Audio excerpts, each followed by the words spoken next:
Isn't that why you were here? Can you believe they really wanted to get rid of the Canadian Grand Prix at one point in time?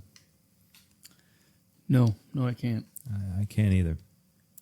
Beautiful track layout, great racing, crazy weather, or random weather. Not as random as Spa, but still. Just one of the best races, and we saw it this weekend. That we did. Excellent race. Let's start with our obligatories, though. F1_philosophy at Instagram. Like, follow, share our crazy memes, which we will someday start making. Well, I need to get back on it because all you do is share other people's memes. I need to make a couple more. Yeah, I'm in 1996 in my head at all times, so I don't know what I'm doing on the computer or the phone. So yeah, Nick's a 36-year-old boomer. Fine, I won't edit that out. That was really funny. Jerk. F1 Philosophy at YouTube is our other obligatory. You guys have been loving our stuff there, loving our shorts, loving our content. We're up to 1,500 views now on YouTube, so let's keep it coming, keep spreading it, keep liking it, sharing it. We want to be everywhere. We want to be on the background, in your garage, when you're fixing your car. We want to be in your car when you're driving to work. We want to be there when you're trying to have a nice dinner with your mother, your sister, and your alcoholic stepfather, who's drinking just a little too much tonight, and like he always does. And you know there's a good chance he's going to grab the glass and throw it at you if you say something wrong. And that's bad, but you know what is good? That you have Formula One philosophy on in the background at that dinner time. And F1philosophypod@gmail.com to join our fantasy league. Producer Gatsby is hiding in the closet tonight because he's so embarrassed at what he did this weekend. Sorry, Producer Gatsby. Yeah, I don't think Fantasy League was very good to any of us this weekend. I did pick Piastri and Norris in one of mine. Yeah, so you may have gotten something decent out of there. I might have, yeah. But I'm probably still somewhere in the rooted at the bottom. How was your week, Sean?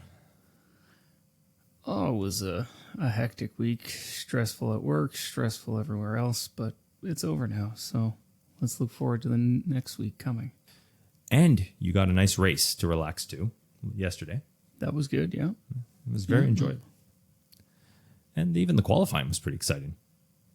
Qualifying was really good. Yeah. Very enjoyable.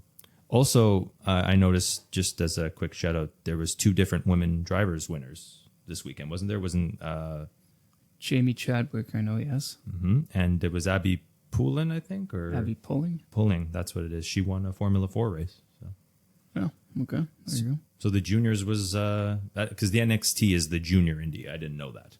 It's not the actual Indy, but still, yes, that's still pretty impressive. So let's give some shout outs there where credit is due.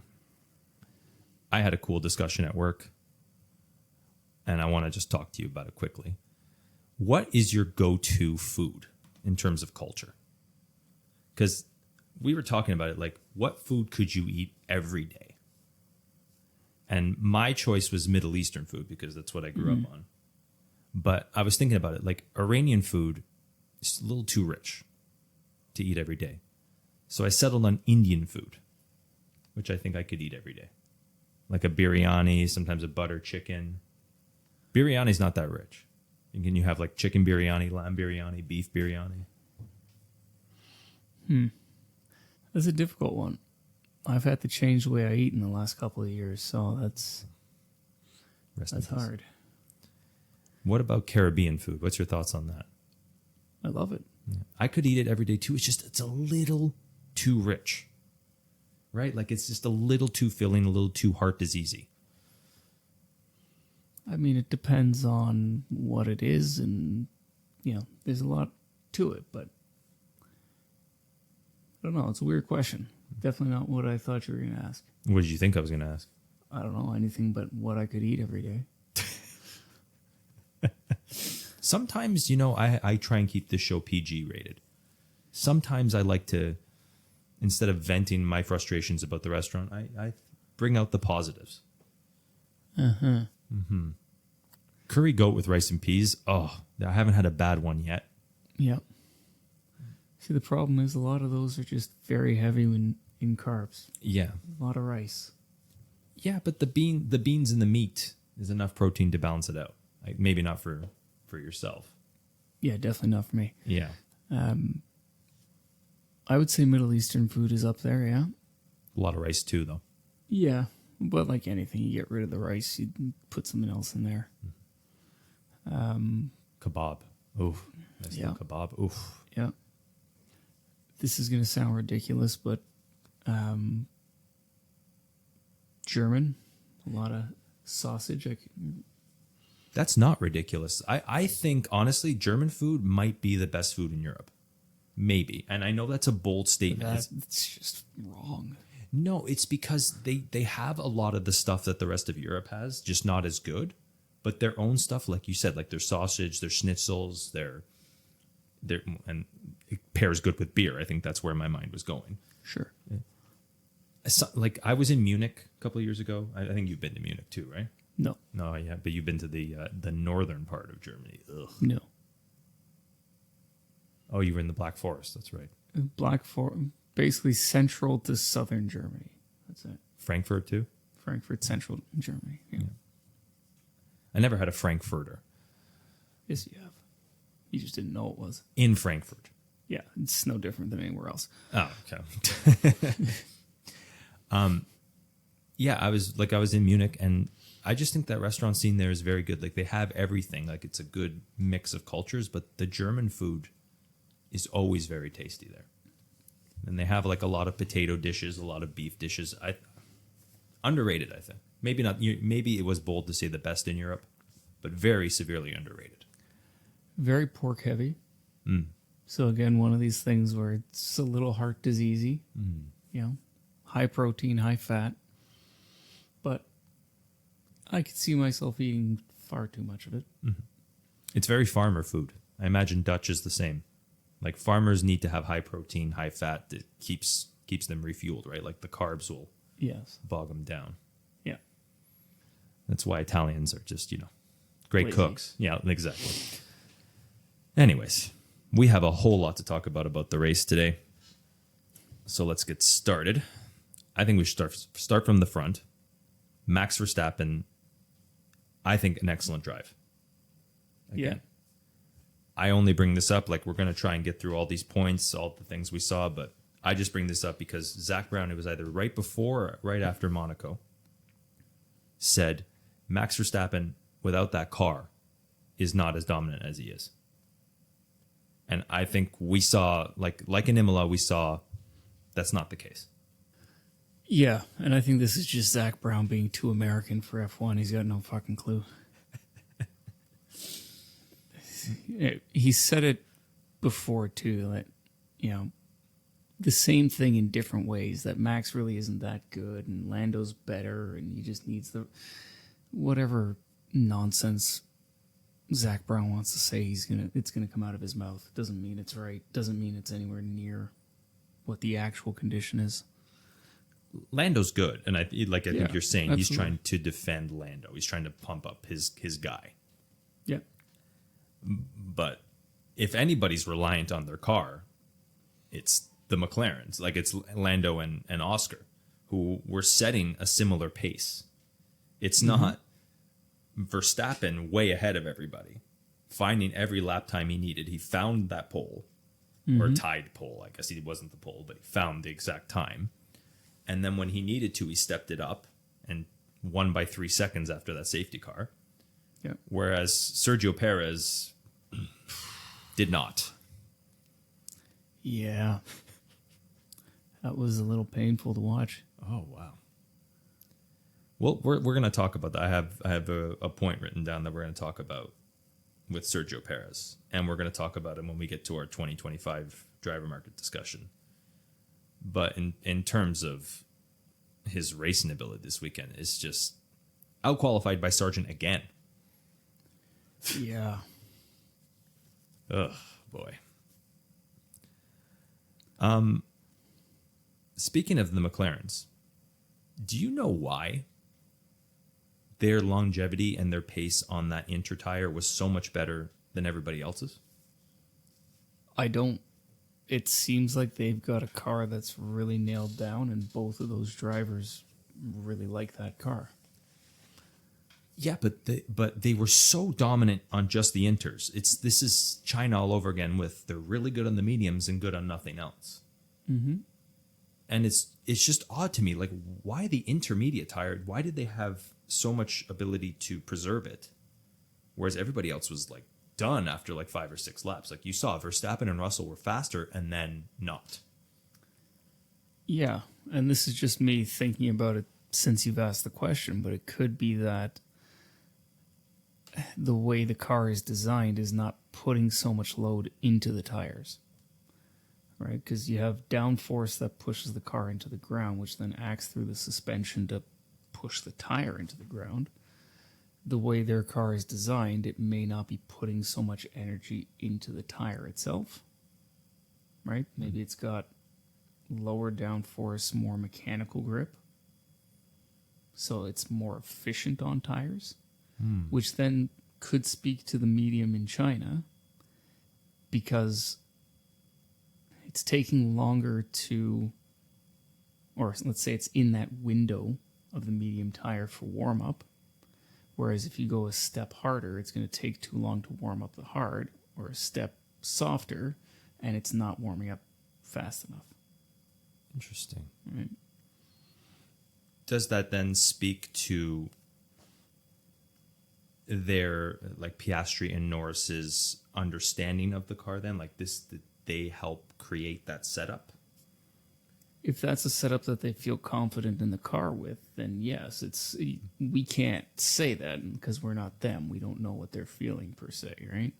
I asked that because I'm saying, like, if they found a way, like you said, to drive with less downforce on that car, it's tuned to them. And I'm just saying it's maybe disproving my idea that they're not good setup people, that maybe they did help find a good balance in this car. Well, I told you you were wrong on that, but I don't listen to you. Exactly. Yeah. You can't think of downforce as being a number that all these cars have to hit, right? Like, it's not X number of downforce points and you're going to be quick through the corners. Every car's got downforce, drag, and mechanical grip as 3 components that work towards the suspension. And each one gives you a little bit of difference here and there in how you feel that car. Like, a car that's got a lot of mechanical grip is always going to be limited by the tires. A car that has a lot of downforce is going to create more grip as you go faster, because it's pushing down, it's creating more force.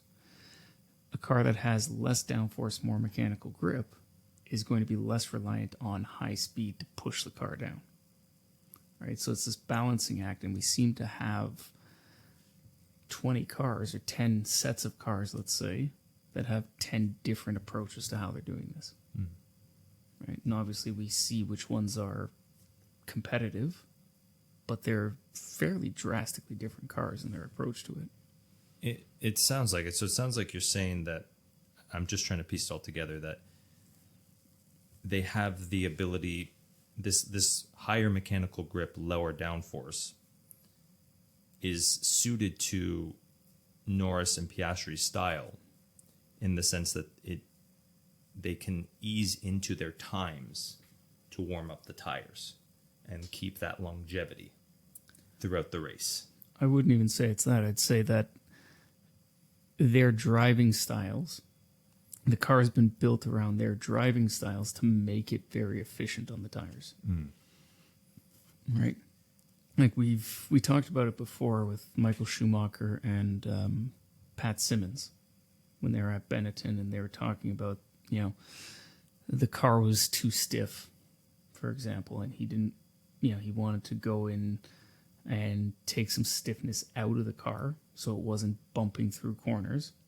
And then Pat said, okay, what we're going to do is we're going to stiffen the rear anti-roll bar, which seems counterintuitive, but what it did was keep the car off the bump stops. So he didn't lose anything on the actual mechanical grip side of it, but what he got was more predictable behavior because the car wasn't bottoming out on a bump stop. So it's that kind of thing with the suspension where if a driver's more comfortable, you can get away with a little bit more because they're not trying to fight the car effectively. Right? And we see it, or we saw it quite a bit in the wet, and it's going to be more prominent in the wet.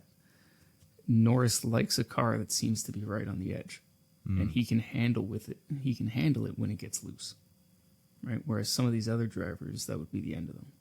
Yeah. Well, even Verstappen. Well, I guess Verstappen does kind of like his car on the limit too, but just differently, right? I think you've explained that to me. He likes the pointy on the limit front end. Yes. Okay. And I know Sainz likes a more, just randomly, Sainz likes a more lazy front end. He likes a little bit more understeer going in. And it might be that Norris and Piastri are okay with, let's say, a neutral front end, but a more aggressive rear end. Whatever it is, they seem to be matching each other's times. Like we saw in the wet, it was Norris set fastest lap, and then right after him, Piastri. So they both seem like, I originally thought that, the car is just really good on these sets of inters like China, but maybe like I should come to the agreement or the compromise that really these guys are a lot better than I think they are. They can now develop, they can tune a car for themselves, and they're both pretty equal in the sense. I think Norris is still a little bit better. I would say so. Yeah, I think it's pretty obvious, but it's just amazing that they're both that strong. Piastri already too. I think I should cut him some slack from now on. That is potentially the most consistent team out there. Not as far as finishes or points, but from two drivers, equal pace, equal skill level, being able to put in similar performance in the same hardware. I'd say they're probably one of the most consistent pairings on there. Yeah, and we talked about it pre-season. We said for the constructors, they're exactly what you want. Yeah. But for the driver's title, I think someone has to take charge, which I think we'll see that more next year, not this year. This year, I think Max is still going to win 2 out of every 4 races, no matter how bad his car is, it seems. Yeah, but that doesn't necessarily mean anything. That doesn't mean he's going to win. Interesting. It depends on how bad his bad results are. I don't think they're going to be much worse than Monaco, and he's already had a DNF. Can't get much worse than the DNF. That's what I'm saying. Like, we talked about it a couple weeks ago where he's already off of last year. He's not going to be as perfect as last year. So some pressure's off him in that sense. He already can't match last year. Exactly. Right? So he's going to be worse than last year. The question is how much worse? I don't know. I think Spain favors the Red Bull theoretically. After that, Austria doesn't really. Silverstone should theoretically, it should be a good fight with McLaren. Spain, Austria, Silverstone will all be more or less the same. Austria usually favors the Ferrari, but maybe not now. I'm not saying Ferrari won't go well there. Like, it's possible for it to favor multiple cars. But I don't see it necessarily being a problem. Like, there was concern at Red Bull about this race because Canada has been notoriously bumpy for many years. But they resurfaced the entire track this year. It's no longer bumpy. Saved his ass. Yeah. Well, because we saw in Monaco and Singapore 23 too. Bumpiness is the Red Bull killer. Yeah. Where do you want to go next? Do you want to talk about Ferrari's lovely weekend or Ricciardo's false start? Let's talk about Ricciardo's false start. Which wasn't, in my opinion. I did not see it. It was, though. How so? He was rolling. Oh. And they showed it on the F1 TV coverage. I think it was like from light 3, he started kind of creeping forward and then got on it once the lights went out. So he was moving. Now, there was discussion on the commentary about Well, we saw who do that. Someone else did that. Norris in Las Vegas is what I was just about to say. Yes. Clearly, though. Norris in Las Vegas, and I think Perez or Sainz or somebody else did it more recently. Might have been Sainz. Same thing, but after the last incident, they tightened up the rules. So previously, that wasn't necessarily considered a false start if you were rolling, came to a stop, and then continued. Because I thought the rule was as long as you're in the box. When the lights go out, you're fine. You can't... my understanding is you can't gain an advantage by inching. So what saved Norris was that he was moving, came to a dead stop. The lights went out. He, in theory, lost reaction time by doing that. Yeah.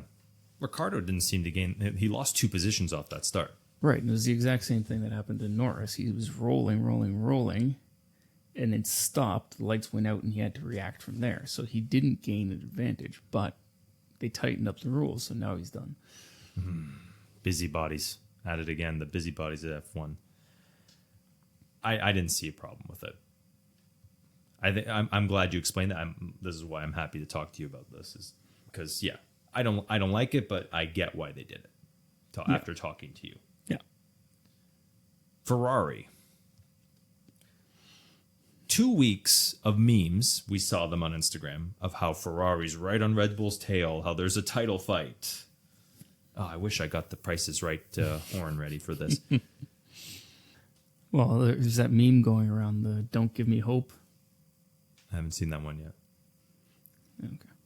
Well, maybe we'll find one and put it up on the Instagram then. The one I saw was the Black Panther one. We don't do that here. Leclerc and Ferrari, we have a title fight. We don't do that here yet. Unbelievable. All the momentum's gone. They were slow. Was it just slowness? Like what really was it in your estimation? I don't know. That was bad. Very. It's like they went back 2 years. Like, I don't understand what the hell happened there. Worse than that, it's 2021. We haven't seen them like qualify 11th and 12th and then stick to 11th and 12th. Yeah. Because like even last year they were struggling in Canada, but they were 7th, 8th. Mm-hmm. And they eventually got past the Haas. It was a struggle to get past the Haas last year. But they still got points and didn't. Oh, the strategy. What? Like, where did that come from? Wasn't Vasseur supposed to stamp all that out?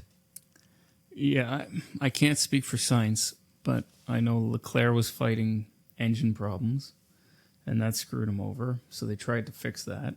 And then when he went onto that hard, when everybody else took another set of intermediates, Unbelievable. that was a Hail Mary because he sat there while they rebooted the car, which fixed the engine problem, but you put him on a fucking set of hards as it started raining. Yeah. And there was still a safety car out when they did that. Mm-hmm. So he would have came back at least right behind Zhou, or like a few seconds behind Zhou. So why not just stick with the intermediates? This is the one time where Ferrari, hoping for a safety car, would have worked in their favor. I think what they were hoping for was, okay, either way, he's going to be in last place on the back of Zhou when the race starts again. So even if it's a little damp now, if the rain doesn't hit, everybody's going to jump into the pits because the intermediate was already not the choice. The track was dry at that point.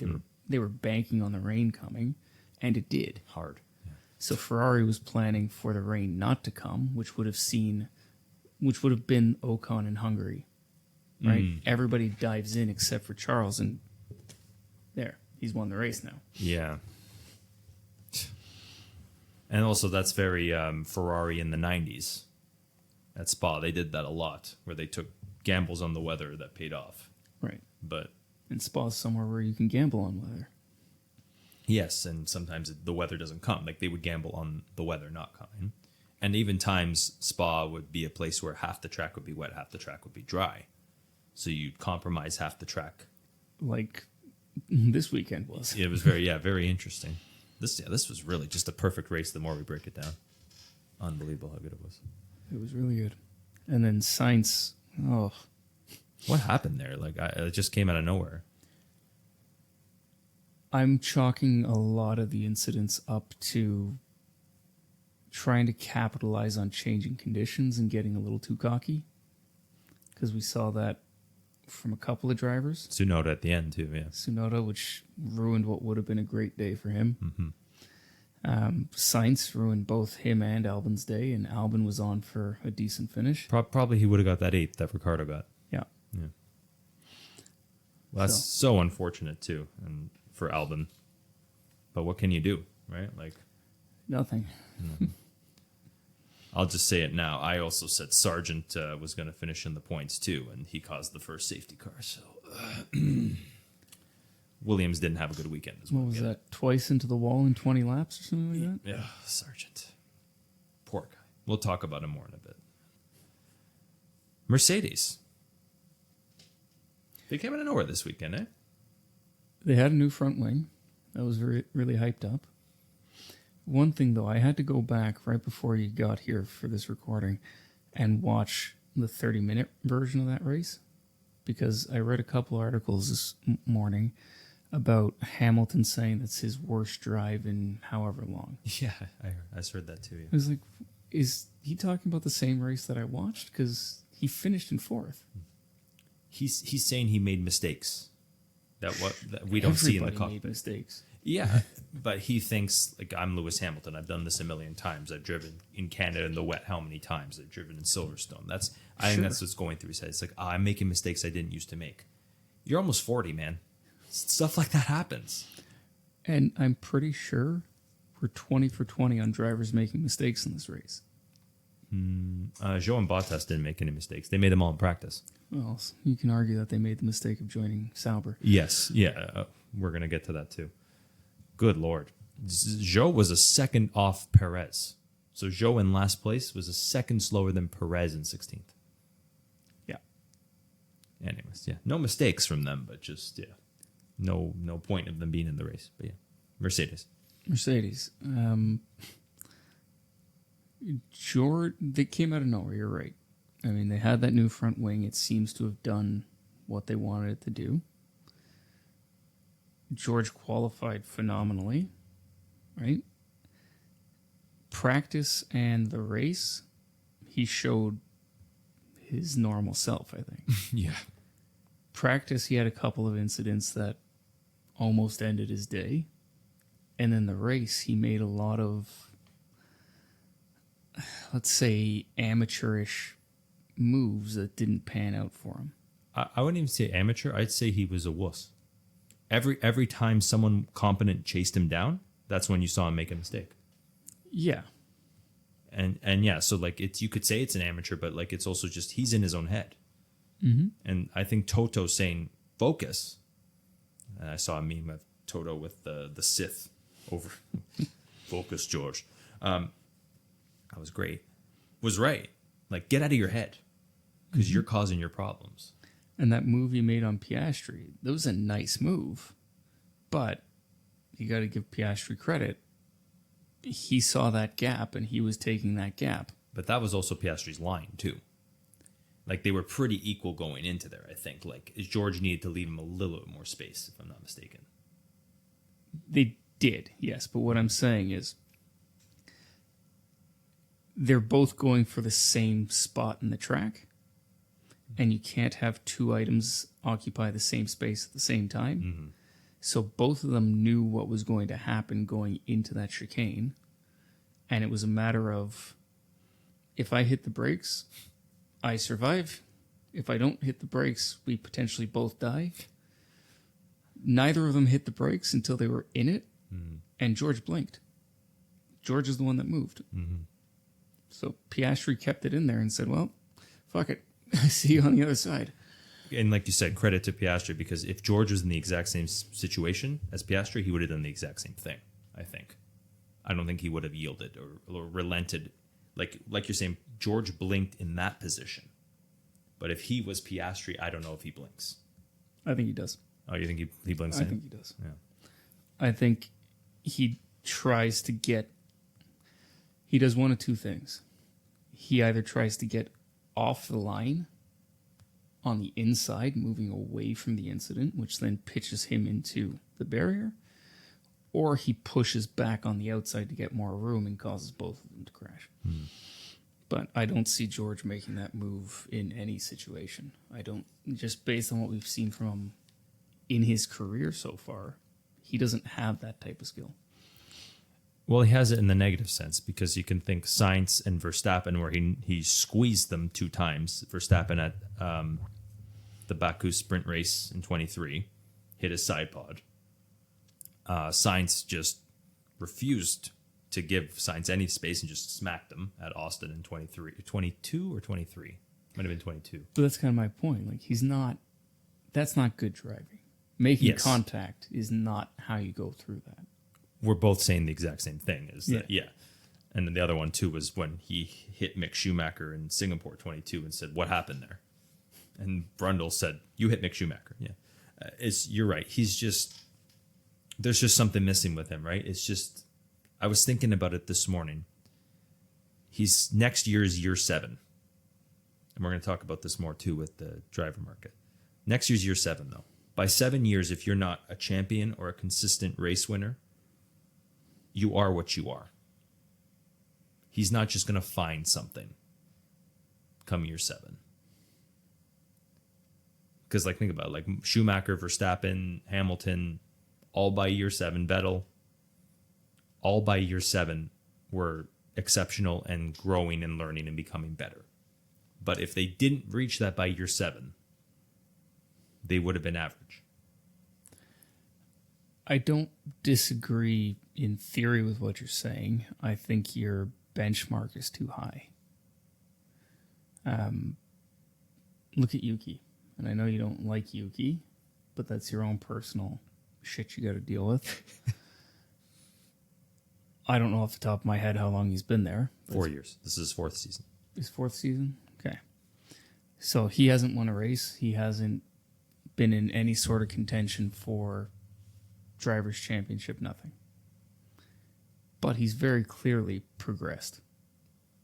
And if you give him 3 more years, he's still not going to hit that Drivers' Championship title or potentially even a win. But he's definitely still improving. By that point, I think he'll be locked in. I see what you're saying. I think his improvements will be very marginal from that point on, 3 more years. I think what we see right now is who he's going to be for most of his career. Which you like. I think a lot of F1 likes that consistency, that stay quiet, get a good 7th or 8th instead of going for it. He has that part of him, which is interesting, which is something you've complained about. You say where he can be reckless. I think if he brings out that recklessness a little bit more, he might take a step forward. Yeah. And I mentioned this to you about Albon, and we'll talk about the Albon part in a bit. In China, he had some very nice overtakes, similar to what Albon did this weekend, which then you don't see the progress because K-Mag's a fucking idiot and took him out. Improved. Right? He's gotten unlucky, and that's not to say if he had good luck, he would be a race winner. No. But he is improving. He does have that reckless, fiery tendency to him, and that causes some of his downfall. But you're right. He needs to be able to use that and harness it into, let's say, better, more consistent, good results. But that's where I think he's still a young guy. He still has that time. Not as much, not the time that you want to give him, which is instantly. It's not instantly. I'm just saying, I think, based on what I see, I think this is it. But this isn't the old Formula One, right? The old Formula One, you needed to prove yourself in a season. Now we have people like Latifi and Sargent getting 2-3 years. If you're going to give them 2 or 3 years, and the average career length these days is getting up to 10 years. You can blame Hulkenberg for that. And Sainz. And Magnussen. Doesn't bode well. That's kind of my point. You're almost at a quarter of the grid there. You're right. But that's my problem. I don't want another one of those people. Which is why I railed about the point system, which is why I rail about stuff like this. It's not, I actually am relatively impressed with Yuki this year, in the sense that he's done a lot more than I thought he would. And yeah, he definitely deserves one more year at this pace, but he's now got to keep this pace up. And now he's got to show more, or this is it. In which case, 2025 might be his last season. Right. And what I'm saying is I think he's going to show it. We'll see. I think with the continuity of being with that team for as long as he has and having had someone put the effort into him, this is a case study of how you make a decent F1 driver. Yeah, and decent being the right word. Yeah. Yeah. And I'm not saying he's going to be a champion. He's going to be an F1 driver who is worth watching and who can be exciting from time to time. Mm-hmm. I won't disagree with that. I'm just saying, like, I'm just trying to use this podcast as a platform to be the opposition, I guess you could say. To get a grid full of Michael Schumachers. Yes. That's the only person you want to see. Not just Michael Schumacher. Just clone him 20 times. Max Verstappen, Michael Schumacher, like those variations. I love that Lewis Hamilton's on the grid. It's a different type of driver. Lando Norris, Oscar Piastri.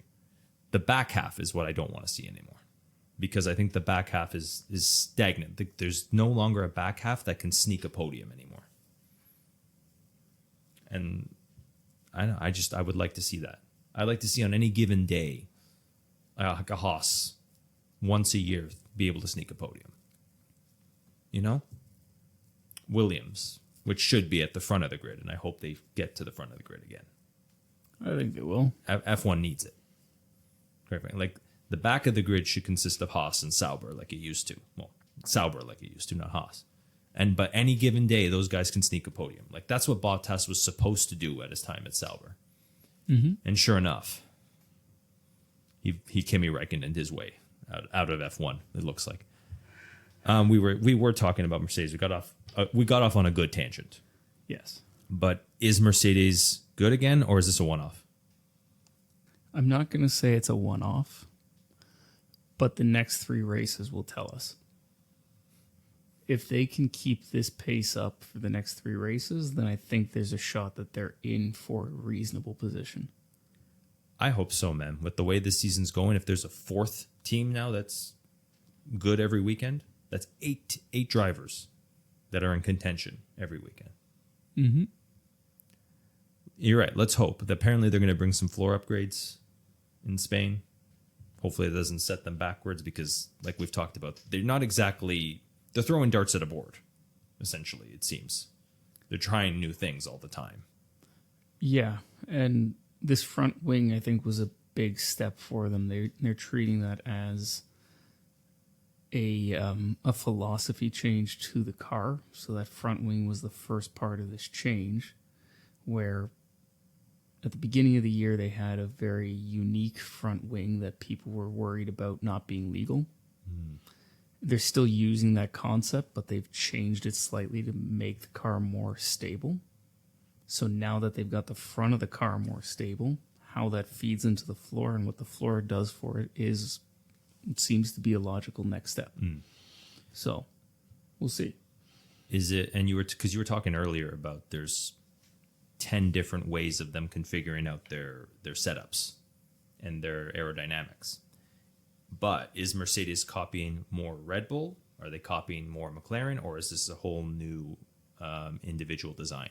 I think it's Mercedes being Mercedes. Obviously, all 10 cars are their own pieces of hardware. You're not allowed to copy. But your question is more about philosophy. Are they following a specific philosophy? I haven't necessarily seen anything that says they're honed in on one particular car. I think everything is converged kind of around last year's Red Bull, but there's still enough differentiation in the cars, and all these engineers are trying to get what they can from each individual little part that they're unique enough. Right? This isn't like Aston copying almost verbatim the Red Bull. That's my question was poorly worded. I was trying to essentially ask that without saying that. Yeah. Okay, so that's good to know. That's good to know that there's still, what's the word? They're still very individualistic. They're still their own team. Let's see. I guess this is one where we have to wait and see. But if there's ever a time where two Mercedes drivers are going to crash into each other on the first lap in Spain, it is George Russell and Lewis Hamilton. Let's just see if we can do it sooner in the lap this time. Off the start. Lewis Hamilton dives over to George Russell. That would be interesting. I've expected more sabotage from Hamilton this year. Just as an aside, I really did. He's complaining about things in a way that it's his way of sabotage. He's like, oh, they're giving George all the best things. It's like, and that's what I was going to say. Like with the comments about it being his worst drive and this and that, it almost seems like he's going for some psychological sabotage. You can't break Toto Like, Wolff. even though the car is getting better, he's like, well, let's make it look like the car is shit. So let's destroy the spirit of the team one way or the other, right? The 7-time world champion can't drive your car. It must be shit. Yeah. But like, there's so many. I've talked about before the YouTuber Law VS. I talked about it. He's really good. He thinks like me, but more like you. Like, you know what I'm trying to say? Like, he has my streak in him, but he has a sensibleness to him like you. He's like a perfect balance of us. And he brought up a good point that, yeah, Lewis, if you did the work all these years like you were supposed to, like if you were in the simulator, if you were giving the feedback, this would have never happened. You wouldn't need to be complaining because you could have helped the Mercedes along. So to complain like this now, at the end, once you're leaving, it's just so childish. It's just odd. Yeah. You're right. A 7-time world champion. What's your problem?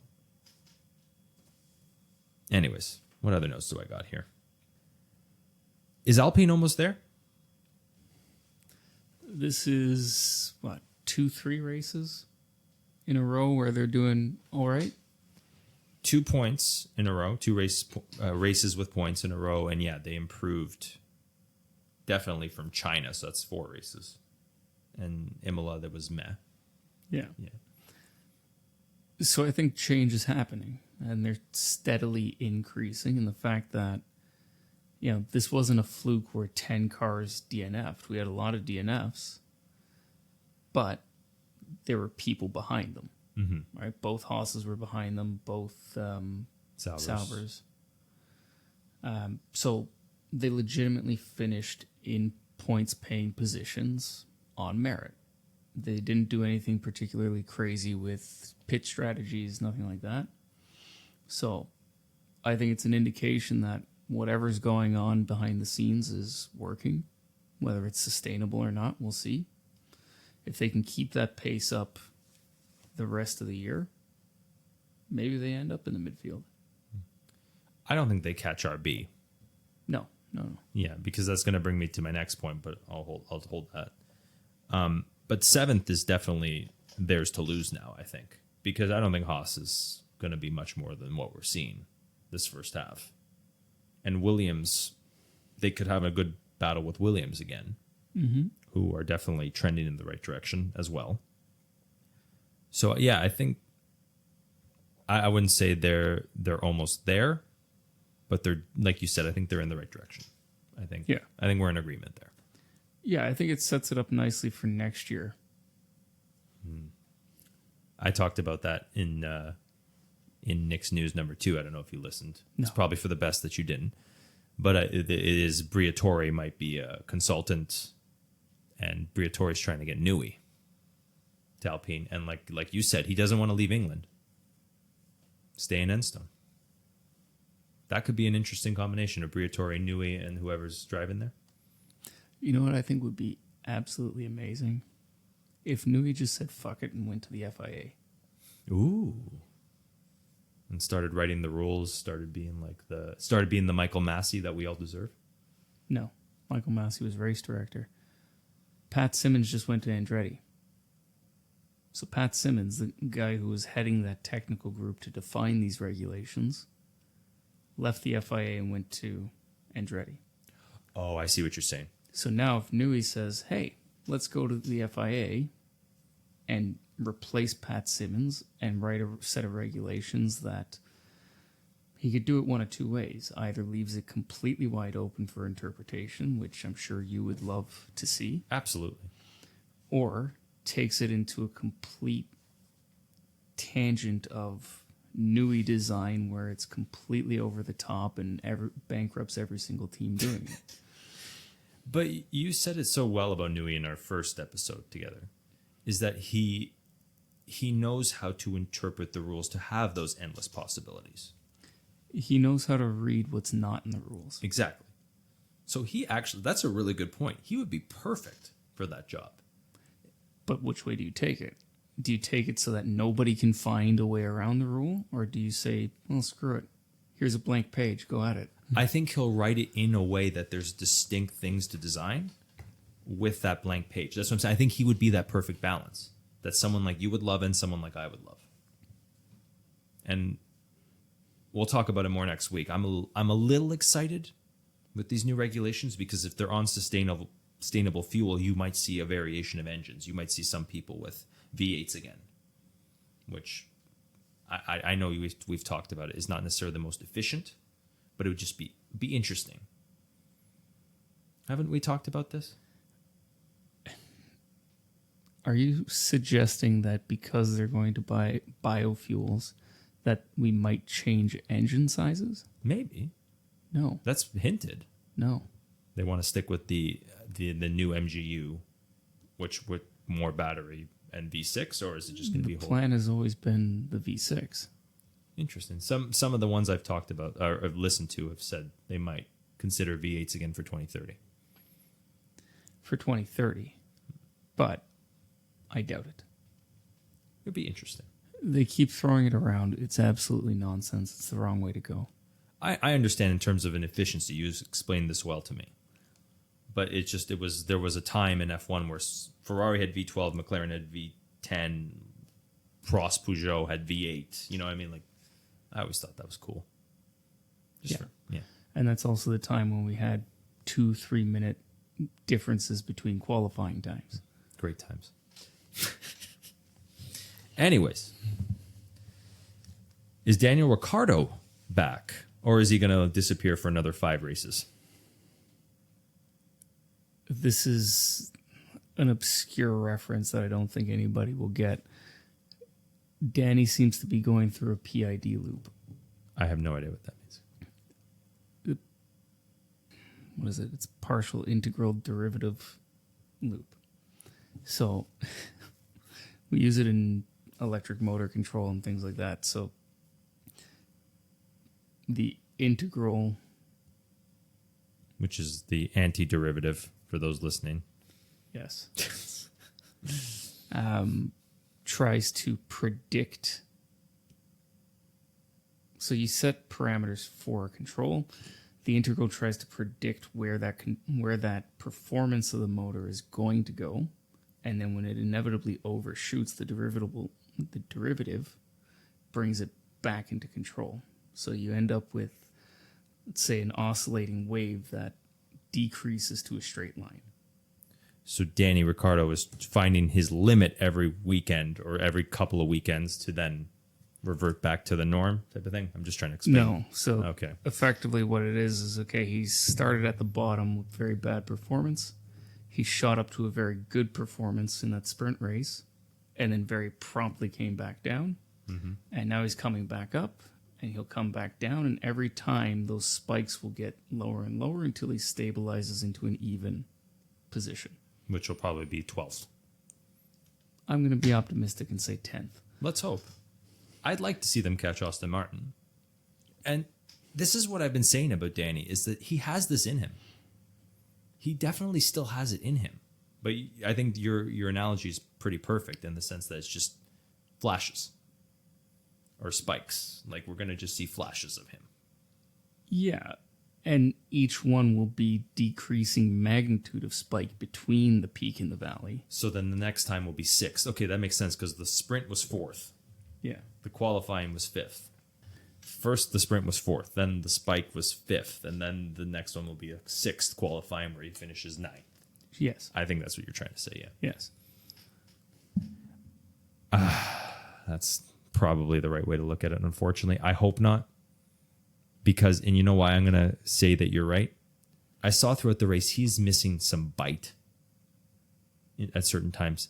Hulkenberg's on the wets, He's on the intermediates when the wets are starting to get bad. And he sticks and gets stuck behind Hulkenberg for a lap and a half. But he did get past him this time. Yeah, but still, it took too long. Because everybody else behind him got past Hulkenberg pretty quickly after that. Sure. And then Ocon, same thing. It took a while. And luckily he did get it, but it still took longer than I think it would have taken Yuki. Probably. Yeah, that radio call, "You can fight Yuki," is going to come back to bite Alpha or our Racing Bulls in the ass later on in the season. My brother pointed that out as soon as he saw that. He said, make sure nobody takes a picture of that radio call because that could be pretty harsh. Okay. Anything else you want to add about the race? Other than it was amazing and we need every race to be like this? I mean, we could probably talk about the race for another 2 hours. Perez and his Sorry. race control incident. Yeah, we'll get to that. Before we do that, I want to talk about that race was Lando's to lose, and he did it to himself again. How so?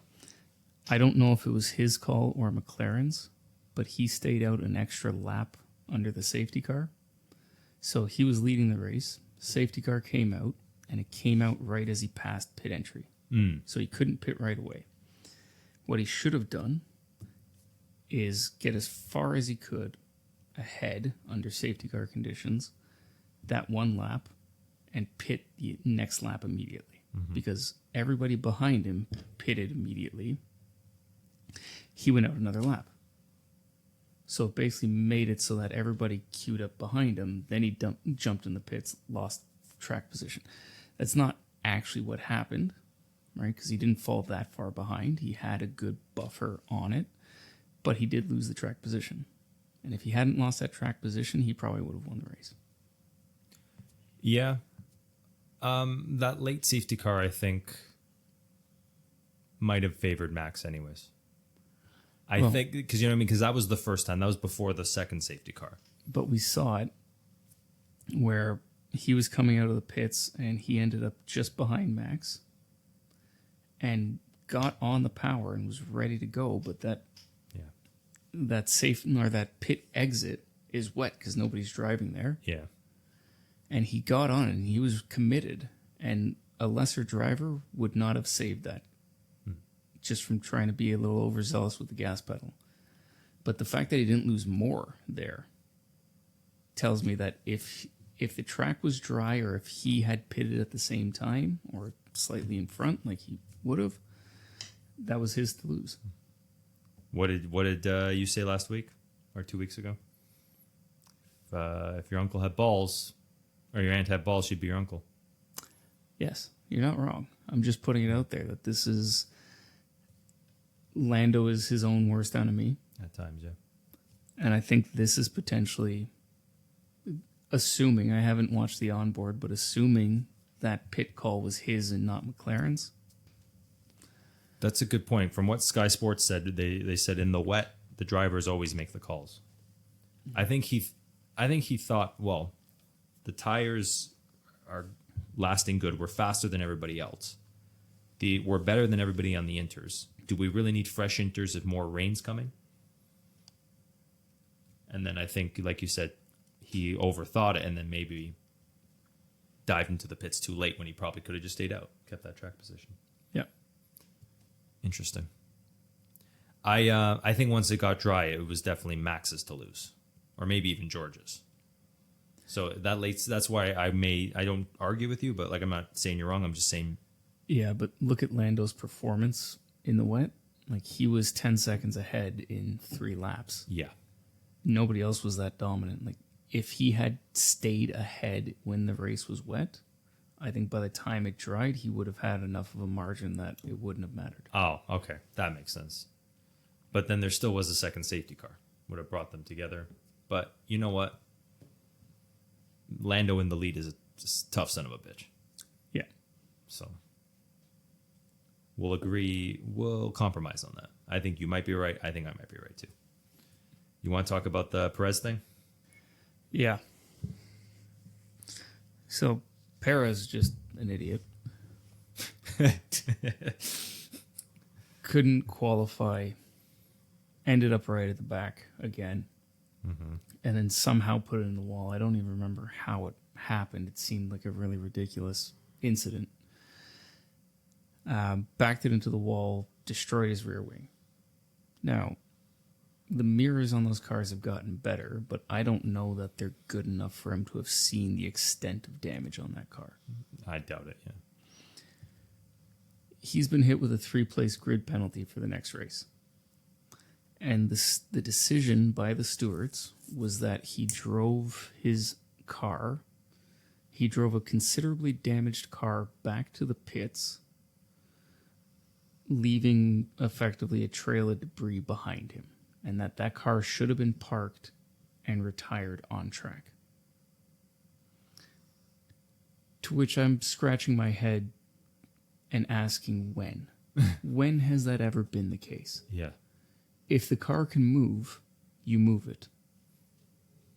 Because there's always a chance it can be fixed. And this has never been an issue before.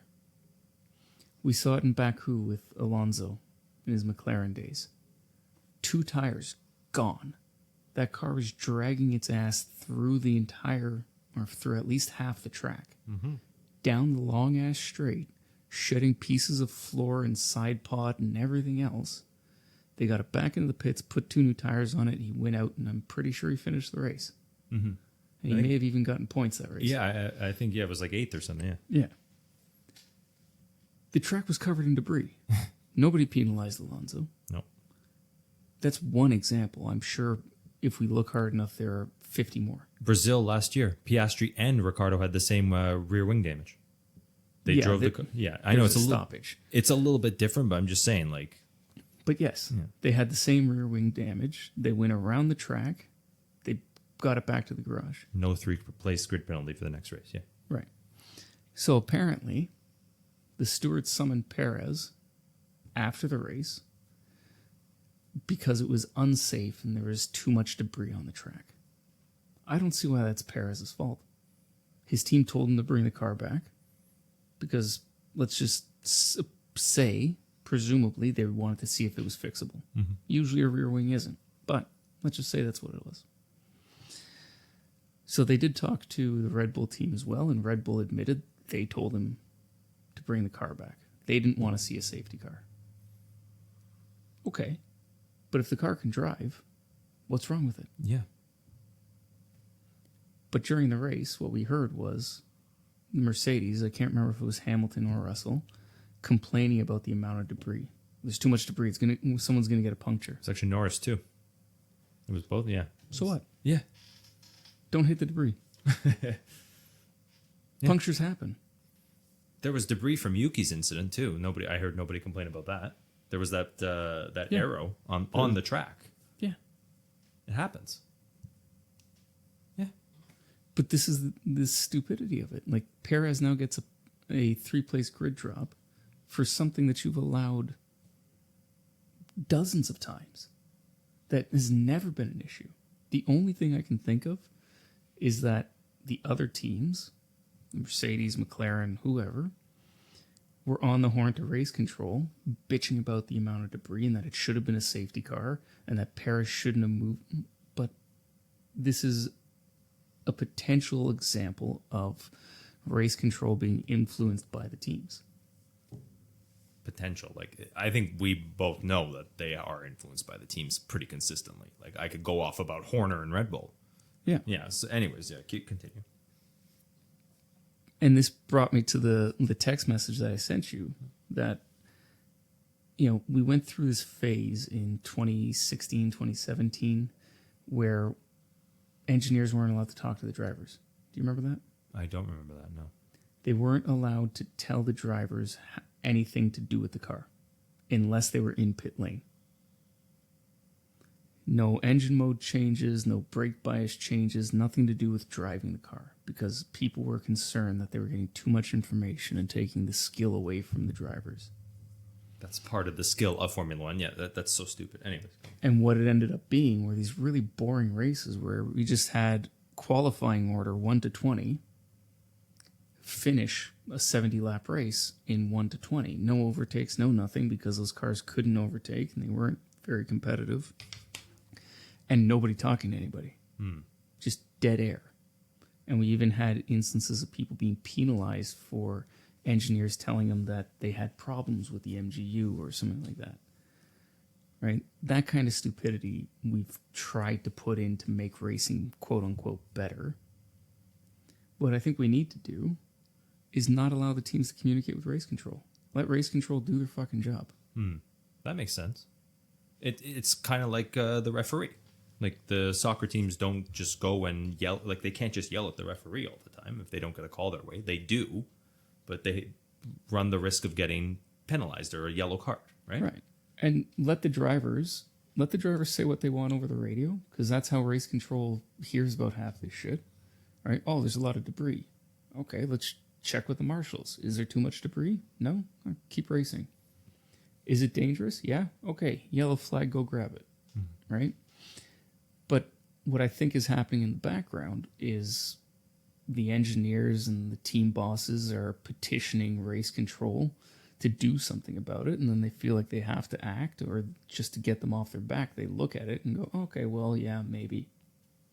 It's fucking nonsense. Just let race control do their job, let them make the decision, and start penalizing teams for, complaining to the referee effectively. Yeah, you made the great analogy. You wanna say what it is? Well, it's like diving in soccer. There you go.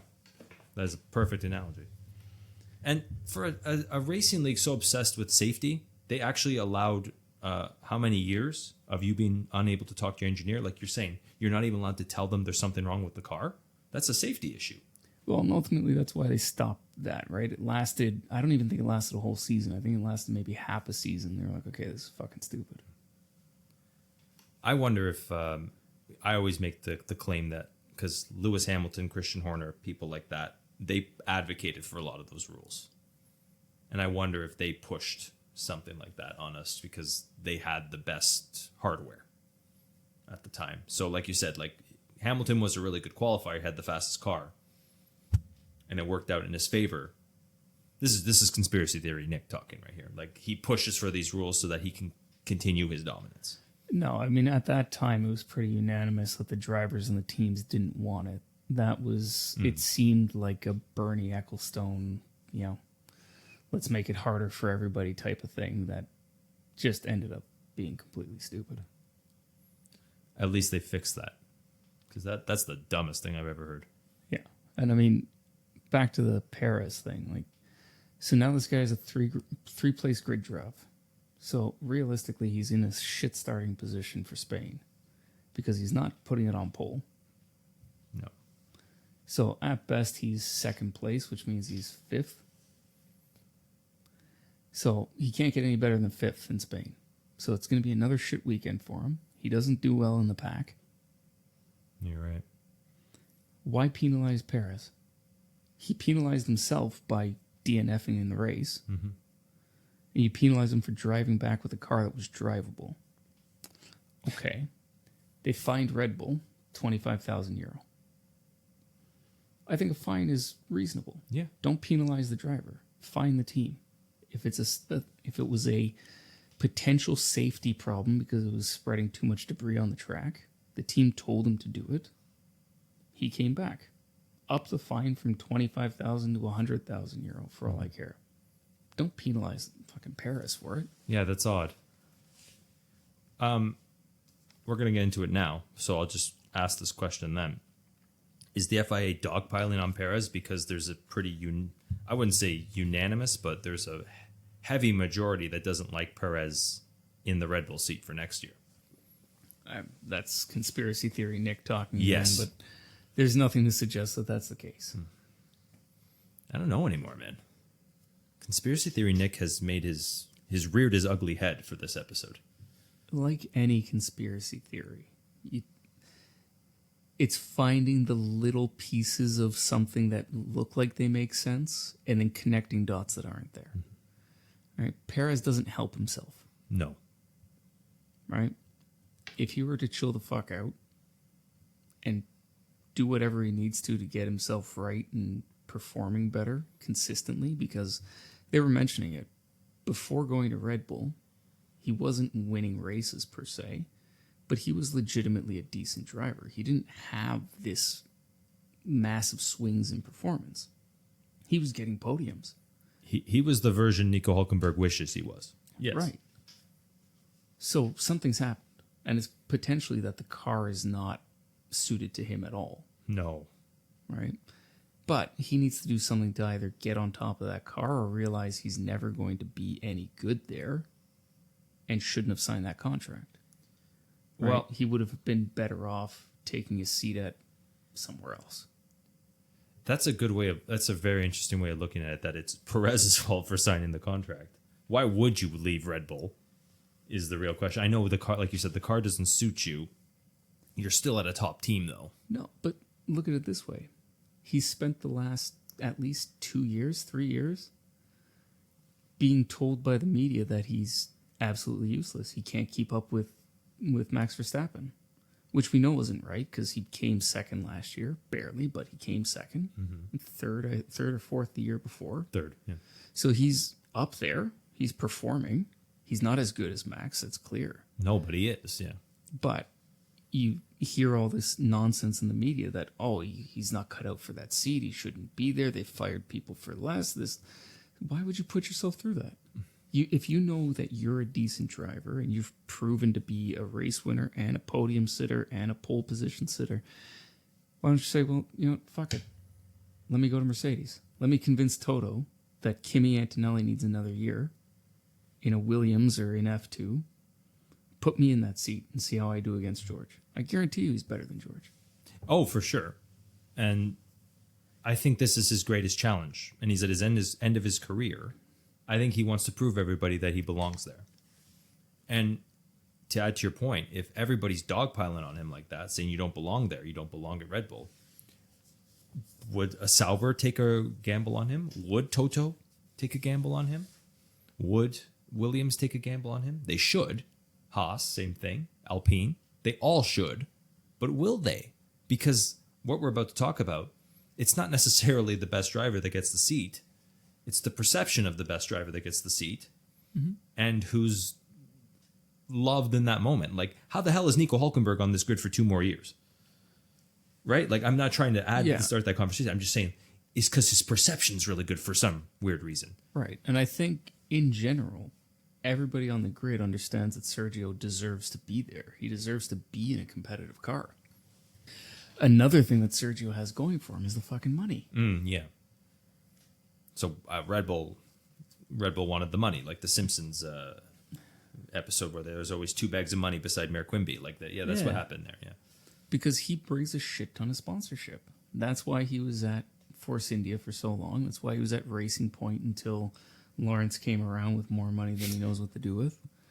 He was good at Racing Point, though. Like, you were saying. That's my point. Yeah. Like the reason Force India became Racing Point is because Sergio Perez was one of the biggest creditors to Force India.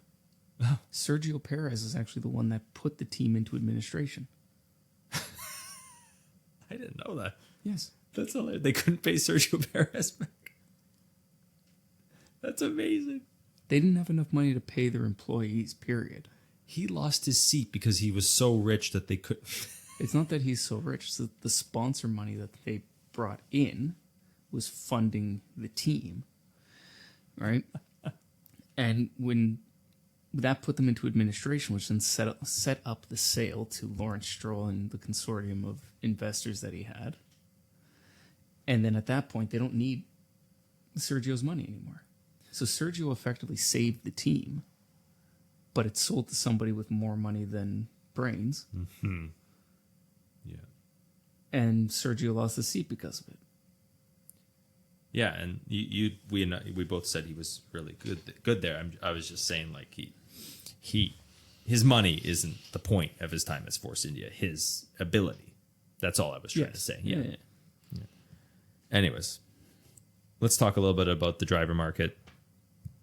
Hülkenberg, turd in the punch bowl, I think ruined everything because this has just been a major bust. Almost everybody's back. Slowly. Like, I was worried about that. It's fine in some sense, like with a Yuki, like that we're maybe a little disagreeing on. I think he deserves another year. I think what they're doing is perfect. Every year, go over it again. Are you improving? Or do you still belong there? Like we said last episode, a lot of people in their pipeline. Mm-hmm. So you got to earn the spot. You got to keep stepping up. He is. So I think that was the right choice for RB. I agree. Who do you think joins him? Is it going to be Daniel Ricciardo again? I think it's going to end up being Danny, which then puts them in an interesting spot with Liam, who was apparently promised a seat for next year, right? And that's the rumor. By Marco. Ooh. Right. Which then gets into those inter-team politics because Horner has now grasped all the power that he wants. And kept Sergio, which was clearly his choice, which having Danny there was clearly his choice. Yep. Yuki wasn't, though, I imagine. Do you think Yuki was Horner's choice? 'Cause that's a good point. I wonder if he was. I think Yuki was legitimately a team choice. I don't know that Horner paid too much attention to him. Okay. I think the team wanted Yuki for the consistency and the points because he's the point scorer this year. I agree with that. I'm just saying, Horner was hands off on the Yuki's decision. I think so. Okay.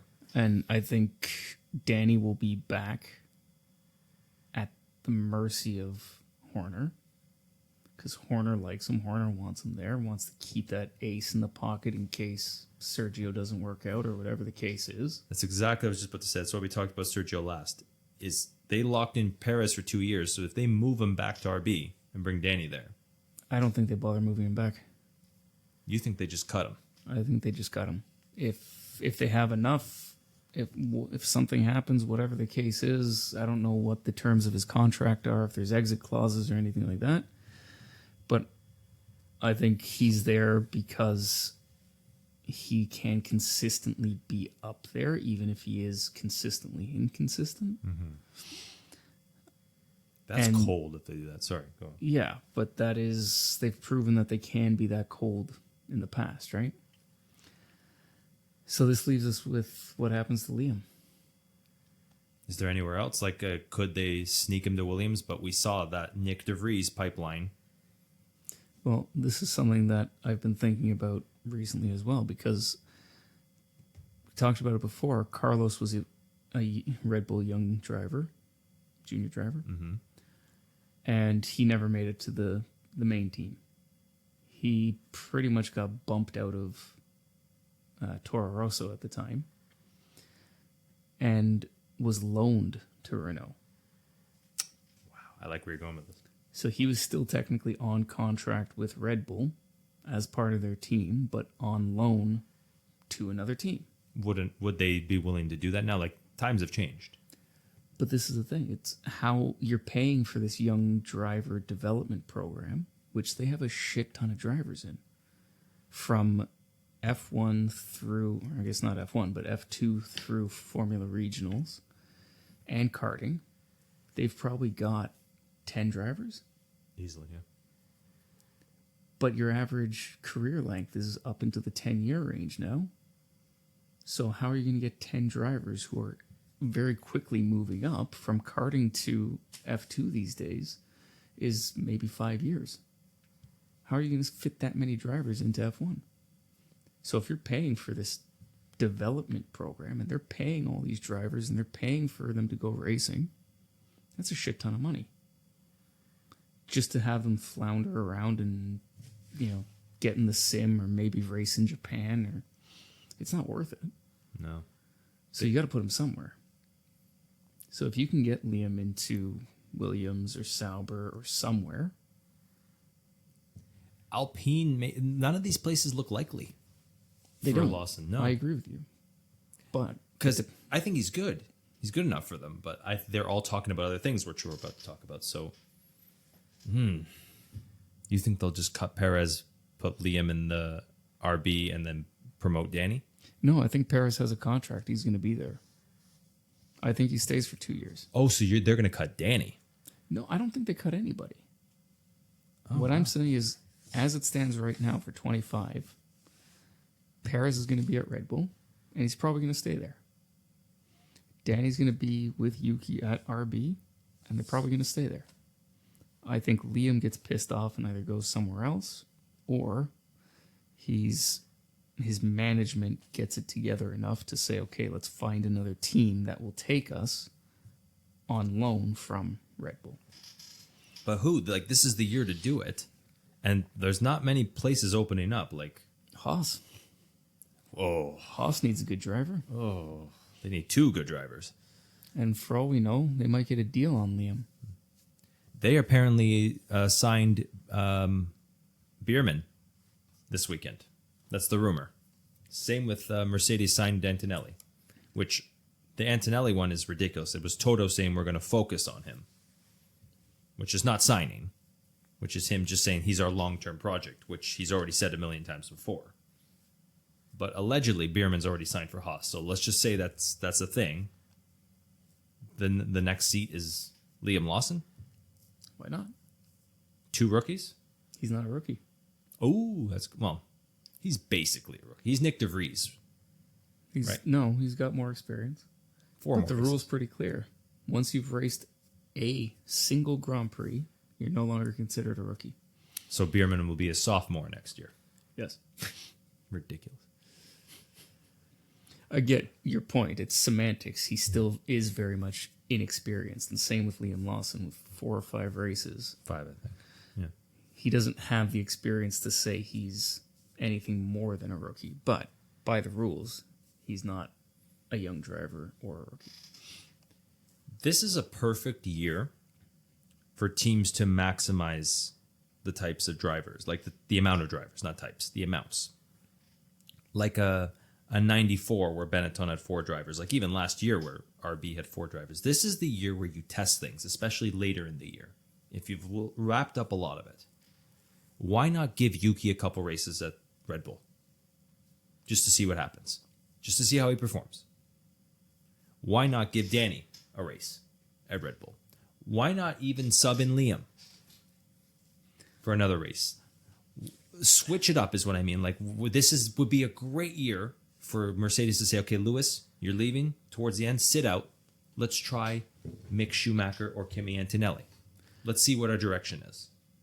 I think the problem we're going to run into there is a lot of these contracts are probably written where that can't happen. Right? Like, especially for someone like Lewis. It's probably written into his contract that he is in that seat unless he determines that he's too sick or something like that. Right? Some of the smaller drivers, right? Like who's a good example is Gilles. The Bottas's, where you've kind of been relegated to that back team, their contracts probably aren't as rigid, right? We saw that a lot with Jordan back in the day, where you'd have 5, 6, 7, 8 drivers in a year. Yeah. And that's mainly for funding purposes. Why couldn't Sauber do it? Why couldn't Sauber say, you know what, Joe, you're not going to get a contract? I think it's clear to everybody that he's probably not going to be here next year. We'll talk about it in a bit, but continue your point. So, who are options? Can we take Liam? Can we pay Red Bull 25% of Liam's salary to have him for 6 races? See how he does. Yeah. And if he outperforms Bottas, do we keep him next year? That would solve a lot of their problems, right? Exactly. Right? I like that idea. Yeah. Okay. So we'll just continue on. But yeah. Apparently, Joe is in the running for the Alpine seat and the Haas seat.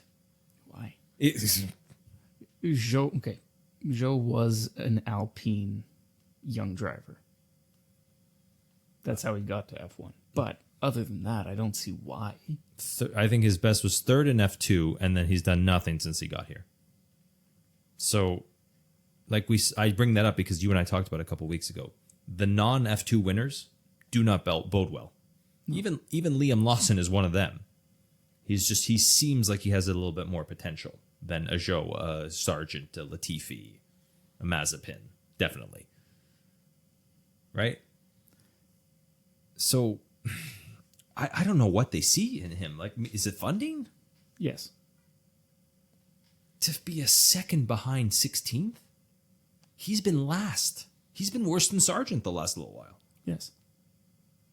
What the hell? Like, what? It's money. That's too far. I agree. That's too much of a stretch. Like, he has more odds to take the Alpine seat than Mick Schumacher. Yes. Jack Doohan is number one, which I want your opinion on that. Like, I don't see anything in Doohan. He's never really been exceptional in any of the lower leagues. Like, he's a reserve driver. Yeah. Reserve drivers don't always fare well, like we said with Fittipaldi. Yeah, well, Fittipaldi's a different story. You're right. I haven't seen anything necessarily in Doohan to say he deserves a seat per se, but he's their guy. Like, he's technically the next in line if they want to promote from within, right? Just because you're a reserve driver doesn't mean you're going to get a seat, right? Like, how long was Paul DeResta Williams' reserve driver? I don't even know. Long time, right? Yeah. Anthony Davidson, same thing. Yeah. And Anthony Davidson was a sim driver and test driver for Mercedes for so long and never even once ended up in that car, I don't think. How many years has Gutierrez been a reserve driver now? Stoffel Van Dorn, yeah, you're right. Right. Just because you're a reserve driver doesn't mean you get a chance when it comes around. Obviously, he wants it. They all want it. That's why they're there. You have to be in the garage. The fact that they put him in FP1 is telling. The race after Esteban fucks up, they replace Esteban in FP1 with Jack Doohan. And I say it's telling because historically, Canada is not somewhere where they swap drivers. No. It's where it is in the calendar doesn't make sense because it's a flyaway in the middle of the European season. So why would you bring extra people you don't need to bring? Good point. So they don't typically put young drivers in at Canada. I'm not going to say it's unheard of, but very few. It's usually to the tail end of the year or where they're already there for F2. Right? Yeah. Was that part of the punishment, maybe? Potentially. Yeah. So it could have been part of the punishment just to say, okay, Esteban, not only are you not going to race for us next year, you don't get to practice, which didn't do much this weekend, frankly. Because Doohan only got 3 laps and none of them were flyers. Yeah. Right? It was soaking wet, right? Yeah. Yeah. So apparently he does have 2 more FP1 sessions planned this year. So to me, that tells me that the team is legitimately looking at him as an option, which why wouldn't they be? This would be perfect to drop Esteban if it's not in his contract, like you said, for a couple races. This would be a good idea to really try him out. Are you there? And I think teams are worried about doing that just from a risk-reward standpoint. It's become too much of an analytical problem, right? Because they go, okay, do we drop this known entity of Esteban Ocon who can be in 10th place for Jack Doohan who might be in 20th? Or who might bin the car on the first lap? Well, Ocon might also bin the car on the first lap, so that's... Clearly. Yeah. I'm just saying, like, if he's really your guy, like, if there's a toss-up between him and Mick Schumacher, you want to see what Doohan can do. Because Mick could potentially be pretty good there, especially if it's a Briatore and Schumacher. I'm all in on this now. What I've read about that is that the Briatore position is not going to be anything more than trying to turn around the financial standpoint of the team, right? I mentioned it to you that he had a lifetime ban from the paddock. That was overturned. In 2013, yeah, I did. Yeah. So he's allowed to be there, but it doesn't sound like anybody wants him on the pit wall. Hey. Not to mention he's in his 70s. Alpine is full of a bunch of degenerates. Bring on Briatore. And a man can dream, Sean. The team has always been degenerates. It was Briatore's team. I know. A man can dream of a Briatore and Schumacher combination, even though it's very unlikely. And I agree with what you're saying. It's definitely not a big part. It's It's just helping. But they can only get so much help there. Yes. Yeah, so... we went back and forth a little bit over text. I've come more to your side about it, but I'll ask you first. Bottas or Sainz to Williams? Who makes more sense there? That's a good one. Who makes more sense? Sainz. If you want the best driver possible in that seat next to him, next to Albon, I think it's Sainz. Yeah, I said in Nick's news that Bottas makes a lot of sense, but I've reflected on what you said. You're right. Sainz is better right now. And Williams definitely cannot waste any more time on that second driver. Yes. And as good as Bottas may have been in the past for Williams, that's not the same Williams. Yes. And how great would it look if a resurgent Williams puts a proper squeeze on Red Bull with two of their own drivers I like it. that they didn't give a chance? Who weren't good enough. Yeah, that's a good point. I don't think they're there. Well, if they give Sainz 2 years, because Albon's there till when? 28 or 29? It's a long time. It is a long time. I don't know exactly. I think it's 29. I think it's ridiculous. Like, this consistent 2 or 3 years with Albon made more sense than 5. Because this might be it for him.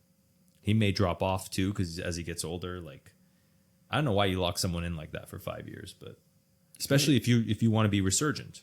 But from Albon's standpoint, it makes sense, and it might be one of these similar to what we saw with Hamilton going to Ferrari, where this is the contract I want. I want 5-6 years, whatever it is. You give me 2, I'm not taking it.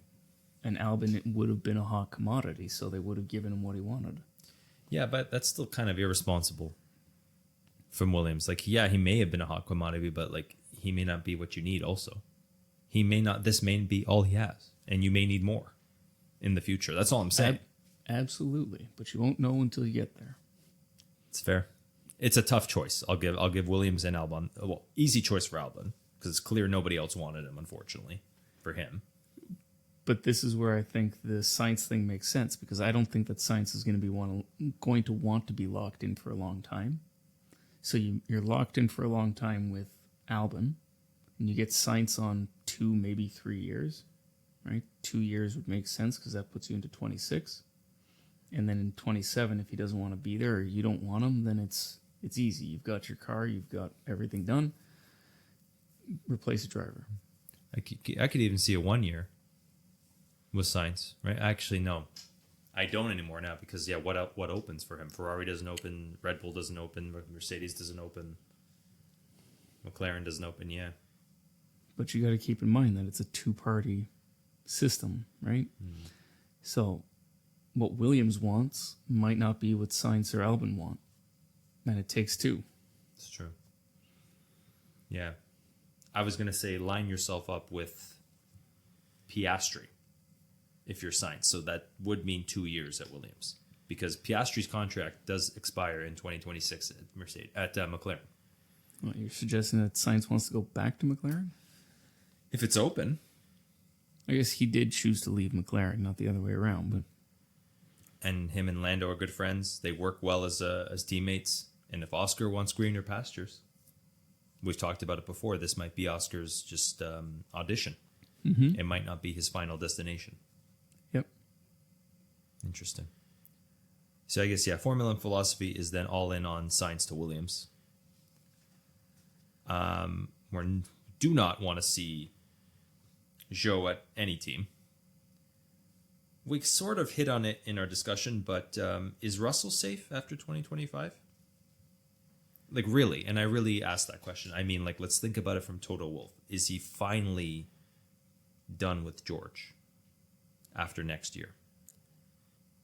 Because that is a coveted spot, potentially. And everybody's talking about, who's going to be the seat warmer for Antonelli? And no one's talking about, is Russell on the chopping block? Especially if Antonelli stays another year in F2. I'm just looking at Toto's decisions. So he came into the team with Hamilton and Rosberg. So he didn't pick those two. And both of those drivers stayed until Rosberg decided it was time to leave. To which Toto brought in his lapdog, Bottas, at the time. Which was a good choice. It was a great choice. Until there was an inter-team struggle, to which they favored Hamilton, and Bottas got pissed off and stopped listening to the rules. And then he was shown the door. Okay. To which Toto brought in another lapdog in George Russell. Now Hamilton has decided to leave, and they want to bring in another lapdog. For 2025, or are you talking Antonelli? I'm talking Antonelli. Antonelli's the lapdog. Yeah. Let's assume he comes in 2025. Let's assume that is the decision that they make. It's looking like it more and more. I'm going to say Toto is actually a terrible judge of drivers. Because obviously they're good, they deserve to be there. They're not amateur drivers like we're seeing out of Latifi and Sargent. Mm-hmm. But they're not the best drivers there. Arguably the best drivers he had, he didn't choose. That's an excellent point. So he might make the mistake with George Russell again, is what you're saying. And either he's just going to let George do whatever the fuck he wants there until George decides to leave, or he stops playing the team game. Let's say Antonelli does come in 2025 and is as amazing as people claim he is and starts winning, and George doesn't like it. We see another Bottas situation. Then George goes. If that doesn't happen, I see George and Antonelli there for the next 25 years until one of them decides to leave. Oh, it's such a good point. Damn it. It was nice to see people that normally were on George Russell's side, a lot of, like I said, those podcasts I listened to, come out and say, what's wrong with him? Like, why does he always seem to wither away at these high pressure situations? They're actually coming at George. That's why I wonder, like, could he actually be up for the chopping block if that worm, like we talked about, that perception of him turns enough? Yeah. No. But I think you're right. Unfortunately, I'm in big agreement with you that Toto will fuck this up in many ways, and he better hope Antonelli's good, because he could potentially ruin his career and potentially throw him to the wolves too soon. I am fully expecting that if we end up with George and Antonelli, Mercedes takes a step back. Mm-hmm. I mentioned blame it on the car. Sorry. They'll blame the step back on the car, but it's not the car. Exactly.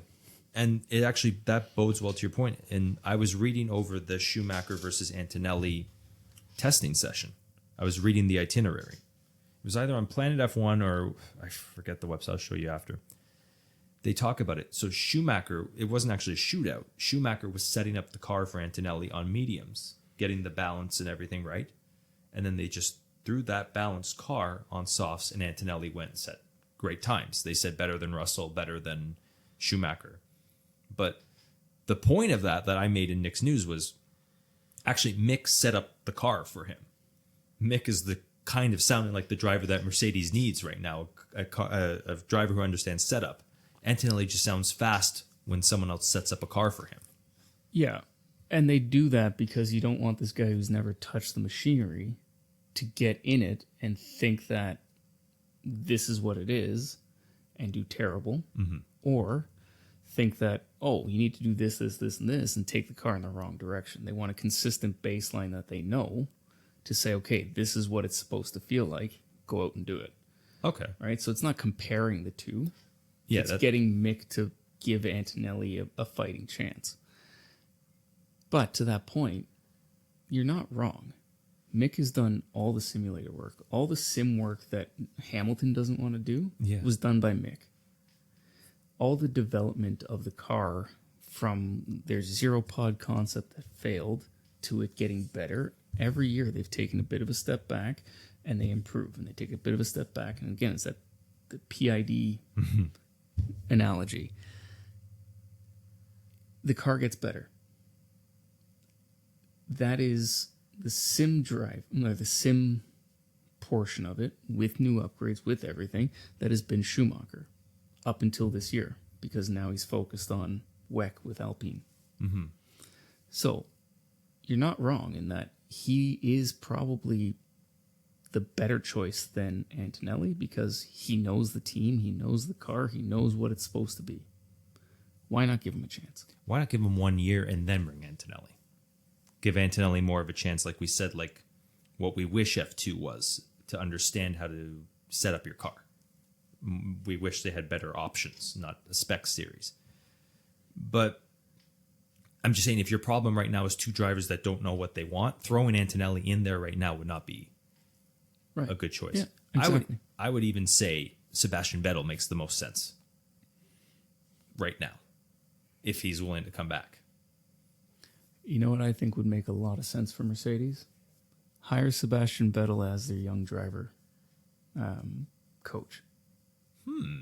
Put him in charge of the Mercedes young driver program and let him decide who goes in that car. Well, he's going to pick Mick in that sense, but because they're best friends. But yeah, They're friends, but they're also German. I don't think he can get that out of his head. he'll go with what's The logical. numbers don't lie. There you go. Okay. That's a good point. And if Mick comes out on top, you at least know it's because he looked at the numbers and went, Mick is faster. I wonder. I would love to see him get one more shot, just so I can shut up and go to sleep at night. But I want to just point out, and I've pointed out many times before, I do think Antonelli has a future. Sure. I think he belongs here. I think they're rushing him. Put him in Sauber, like every other young driver who proved to be good. Sorry, say that again. Put him at Sauber, like Oh. every other young driver who proved to be something special. Kimi Räikkönen. Felipe Massa. Daniel Ricciardo, Daniel Ricciardo. Sergio Perez. Nico Hülkenberg. Yeah, that's a good point. That's a very Every young driver who's amounted to anything, even if we don't like them, Nico Rosberg, started at Sauber. That's what Sauber's for. would be Kimi Antonelli, Zane Maloney, Sauber next year. Fantastic lineup. Yeah, two young drivers, give them a shot, see where they go. Even if it's just 1 year for both of them, or 1 year, I'd probably more likely be 1 year for Maloney because Antonelli has backing. That would have been a great idea. Give him 1 year contracts, see what happens because Audi's not there yet. Get him for cheap. Hopefully they don't rack up the crash damage. Yeah. Well, that was what Mazepin and Schumacher were at Haas. Yes. And yeah. But I think that was a very bad situation for both. It's something similar at Sauber now, unfortunately. It would probably ruin both their confidences. Yes. So yeah. 5-10 years ago, that was a great idea, Sean. Guess we sort of alluded to it already. Where does Ocon go? You and I are the only ones saying that maybe he's done. Everybody else seems to think he's got something lined up. And he very well may. Again, I think this is the teams being too cautious on the risk versus reward. He knows the cars. He's driven the cars. He's proven he can do something. He's a race winner, sure. Just fucking barely. He got lucky. He put it on the podium in Monaco. Okay, again, got lucky. He's had some success here and there. He knows how to drive. Sure. He's a fucking asshole. What you saw in Monaco and what you saw in Spa and what you saw in Singapore and every other race where he's taking out a teammate is exactly what you're getting. That's well said. Let him go race sports cars where he can bump people off into the grass all he wants and he's not going to retire. It's perfect for him. Exactly. Yeah, he can be an overachiever, but like you just pointed out, he's also very inconsistent. And why would you want to subject yourself to this? We talked about this last episode. Right. Is Sauber really thinking about him? Like that was the rumor. But why would Sauber think about him? If they can get him for cheap. I don't know. He's a race winner. Not always cheap, right? I guess Bottas was pretty cheap. Is Bottas really done? Unfortunately, are we going to lose a 10-time race winner? Possibly. Damn, that's sad. At this point, we can talk about it all we want.